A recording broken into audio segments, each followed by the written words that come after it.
전국의 의과대학 교수들은 오는 15일을 결단의 날로 삼았습니다. 소속 교수들의 의사를 물어 그날 사직서 제출을 결의하고 제출 시기도 정하겠다는 겁니다. 서울대와 연세대, 부산대, 울산대 등 비상대책위를 꾸린 19개의 의대 교수들이 내린 결론입니다. 정부는 즉각 명분 없는 집단 행동이라며 비판 수위를 높였습니다. 환자를 등지고 떠난다면 남아있는 전공의와 의대생은 물론 국민들을 잃게 될 것입니다.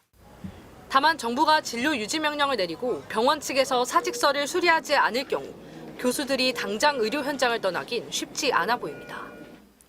정부와 의료계의 타협을 모색한 자리에선 양측의 입장 차이만 다시 드러났습니다. 정부가 2,000명 증원의 근거로 삼았다던 논문의 저자는 오히려 증원폭이 너무 크다고 지적했습니다. 의대 정원을 늘리게 되면 그것을 다시 돌아오게 할 방법이 굉장히 어려워진다.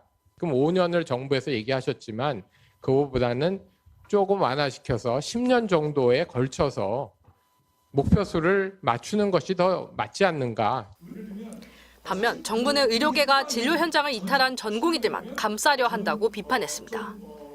과감하게 가느냐, 조금 단계적으로 가지 왜 이렇게 하느냐라고 나무라시는 것도 저는 충분히 들을 수 있는 나무람이라고 생각을 하는데 환자를 등지고 나가 있는 전공의들을 나무라는 소리는 저는 별로 듣지를 못했습니다. 어제 하루 휴학을 신청한 의대생도 511명으로 폭증하면서 집단 유급 사태도 눈앞에 다가왔습니다.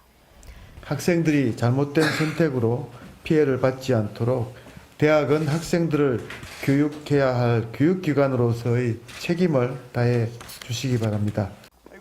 전북대를 찾은 이주호 교육부 장관은 팻말 시위에 나선 교수들의 항의를 받았습니다. 정부가 의대생 단체에 대화를 요구한 시점은 오늘 오후 6시. 하지만 어떤 만남도 성사되진 않았습니다. MBC 뉴스 유서영입니다. 서울대 의대 교수들의 집단 사직 결의에 전국 의대 교수들의 움직임도 빨라졌습니다. 교수협의회 비대위를 구성한 21개 대학에선 오늘 저녁 온라인 회의를 열어 공동 대응 방안을 논의합니다.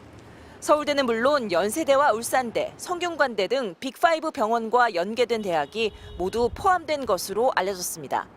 중앙대와 단국대, 아주대 의대 교수들도 전공이나 의대생들의 피해를 좌시하지 않겠다고 밝혀 집단행동에 참여할 뜻을 내비쳤습니다. 교수기도 하지만 병원의 공직이기도 하거든. 사직서를 내는 순간 의료 시스템을 완전히 스톱할 걸로 보이는데요. 별다른 공식 입장을 내지 않은 전공의협의회는 법적 다툼에 나섰습니다. 의대생, 수험생과 함께 교육부와 보건복지부를 상대로 의대 증원 취소 행정소송을 제기했습니다. 의사협회는 의료 파국을 막기 위해 정부가 폭주를 멈춰야 한다고 주장했습니다. 전공의 후배들의 자발적 사직은 어느 누구의 선동이나 사주로 이루어진 일이 아닙니다. 젊은 의료인으로서 이 나라 의료의 100년 대계를 그르치는 엄청난 실정에 대해 경찰은 오늘도 전공의들의 집단행동을 부추긴 혐의로 고발된 의사협회 간부 3명을 불러 조사를 이어갔습니다. 정부와 의료계의 양보 없는 대치에 의료 현장의 피해는 계속되고 있습니다. 상급 종합병원 수술 건수는 한 달 전보다 절반 넘게 줄었고 입원 환자도 40%가량 감소했습니다. MBC 뉴스 임소정입니다. 300병상 규모의 서울의 한 종합병원. 관절 치료를 전문으로 하는 응급실에서 전동공구에 손을 베인 남성이 진료를 받고 있습니다. 상처가 너무 깊어요. 근육이 끊어진 게 보여요. 어깨가 빠진 환자는 수술 중이던 전문의가 내려와 처치에 나섭니다. 응급실에서 폴이 와 있어가지고 부랴부랴 내려온 겁니다. 부러진 조각이 사이에 껴서 일반 방법으로는 팔이 안 들어가가지고.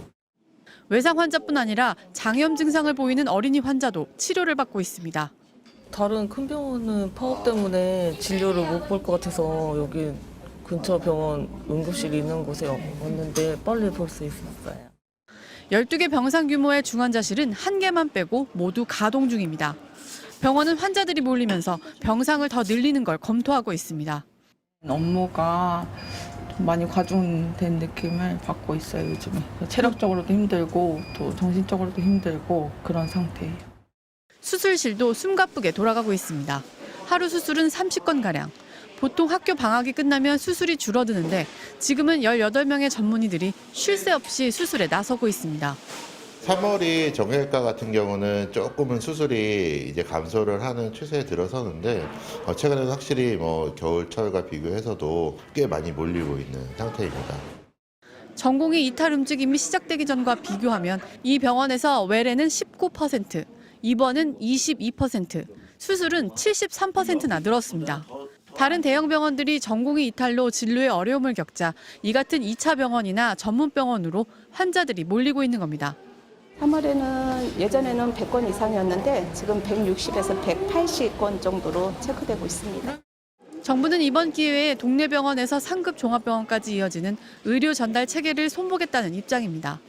병원 규모에 따라 책정되는 현재의 수가 체계 대신 전문성을 갖춘 전문 병원이 실력에 따라 적절한 보상을 받을 수 있는 체계를 만들 방침입니다. MBC 뉴스 박소희입니다.